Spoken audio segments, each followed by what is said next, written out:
On the mall in Washington, next to the legendary monuments, the federal government is building a new museum to honor African American history. Meanwhile, just outside the federal zone, people walk through history every day. There's always been a lot of activism and a lot of celebrities associated with this church. Martin Luther King Jr. Had preached here. We had Marian Anderson performing here. Notice on this wall here. Alexander Padro is a local historian and member of the Shaw Neighborhood Advisory Commission. He gives tours of the area because he believes when people understand the history of their neighborhood, they're more likely to take care of it. One of his biggest concerns is graffiti. Unfortunately, it's a slap in the face to the neighborhood's wonderful history. Here we're talking about Dr. Woodson. We're talking about the 1963 March on Washington. We're talking about a girls' school that was on this side of the block. And there you've got someone saying, "I'm game." There are many legends who lived and worked here.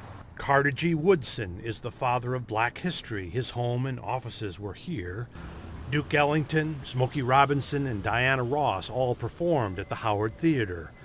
And in 1940, this small building became one of the first temples for the Nation of Islam. And it was the center for Muslim worship in Washington, D.C. until 1960. And yet every few months, someone with a can of spray paint scrawls his or her name on this wall.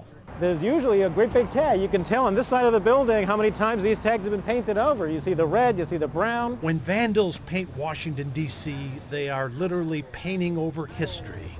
And many believe they are disrespecting the people who once lived here and the people who live here still. I mean, God gave you a talent to draw, and if you want to draw, like he said, draw on some paper, whatever. Do something, make yourself useful in the world. I mean, do on yours. Don't mess up anybody else's stuff. If you want to write something, write it on your door, or write it on your step. Don't write it on someone else's property. This is my DC. I love it, and this is the RDC. And if you love it just as much as I do, you're gonna take care of it. Tagging, bombing, graffiti, whatever the word, the answer is not in our DC.